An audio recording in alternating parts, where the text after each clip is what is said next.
आंतरिक बल होता है जो आकस्मिक आता है, ठीक। और जो दीर्घकालिक होता है वो है गलन और भ्रंशन, ठीक है ना। ये कल पढ़े थे हम लोग।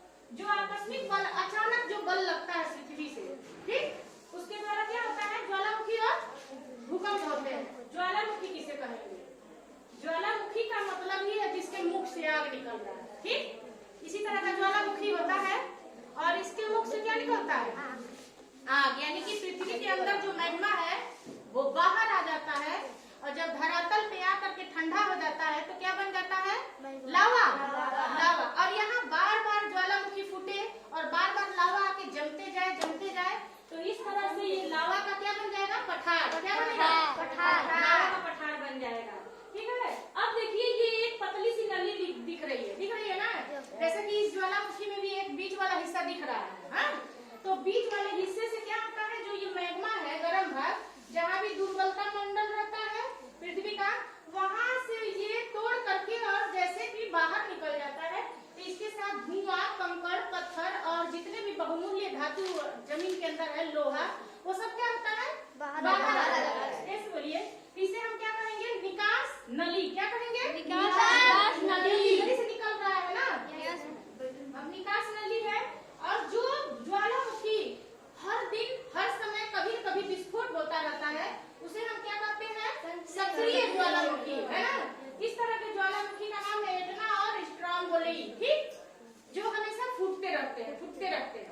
अब देखिए एक वो होता है जो हमेशा फूटता रहता है, ज्वालामुखी विस्फोट होता रहता है, और एक वो होता है जो कभी कभी ज्वालामुखी का विस्फोट होता है। और एक ऐसा ज्वालामुखी है जो फूट चुका है, अब कभी इसमें विस्फोट नहीं होता है, इस तरह का हो जाता है। और यहाँ का जो गड्ढा होता है यह क्या बन जाता है, इस गड्ढे को रिवर या क्रेटर या क्रेटर झील कहते हैं। जब पानी भर जाए इसमें, इसे क्या कहेंगे, क्रेटर झील। हाँ, इसमें पानी जैसे ही भरेगा, बारिश का पानी भरेगा ना, तो ये क्या बन जाएगा, क्रेटर झील बन जाएगा। और यह जो है, यह एक पूरा हिस्सा ज्वालामुखी पर्वत बन जाएगा। क्या बन जाएगा, ज्वालामुखी पर्वत। यानी कि यह हो गया निकास नली, ठीक। और इसके छेद को कहेंगे विवर, और जब यहाँ पानी भर गया, शांत हो गया, तो क्रेटर झील। ठीक है, इतनी चीजें समझ में आ गई। देखिए ये इसके छेद को क्या कहेंगे, विवर। यही वाला छेद जो है, जब तक इसमें पानी नहीं भरा है तब तक ये क्या है, विवर। जहाँ इसमें बारिश का पानी भर गया तो इसे हम क्रेटर झील, क्या कहेंगे, क्रेटर झील। अब यह तीन तरह का है। पहला एक्टिव या सक्रिय ज्वालामुखी, जिसमें रोज रोज हमेशा विस्फोट होता है। एक सुप्त, कभी कभी ज्वालामुखी विस्फोट, और एक वो जो बिल्कुल फूट करके अब कभी भी नहीं उसमें विस्फोट होगा ज्वालामुखी, उसे शांत ज्वालामुखी कहते हैं, ठीक है ना। अच्छा ये बताओ, ज्वालामुखी जो फूटता है तो उसके क्या परिणाम हो सकते हैं, अच्छा और बुरा, बताओ। मैडम जी इधर आइए, हाँ इधर आइए, बताइए, आ जाओ। हाँ, क्या मतलब उसमें हमको, इधर आओ, लाभ में क्या, लाभ हमको क्या होगा? मैडम जी जब ज्वालामुखी फूटता है तो इसमें से सोना, चांदी, बहुत अच्छा, तांबा, हाँ, जितने भी बहुमूल्य धातुएं हैं वो क्या, कंकड़ पत्थर के साथ बाहर आ जाती है।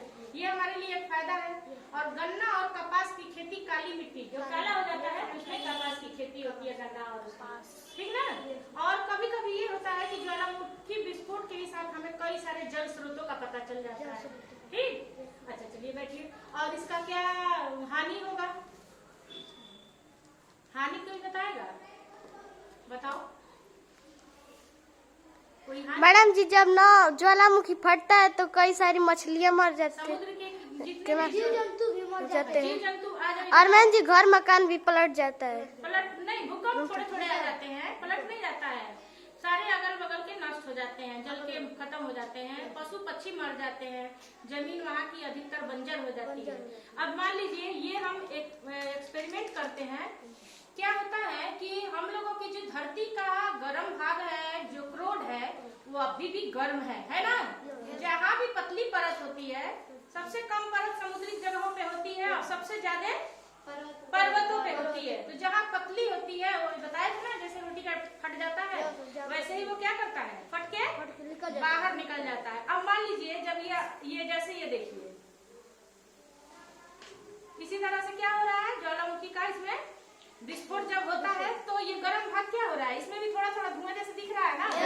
इसी तरह से ज्वालामुखी विस्फोट हो जाता है तो ये सारा मैग्मा बाहर आ गया। जैसे बाहर आ गया, ठंडा हो गया, तो ये लावा बन गया। क्या बन गया? लावा। और बार बार ये मैग्मा बाहर निकलते रहे और ये ठंडा होके जमते जाए परत दर परत।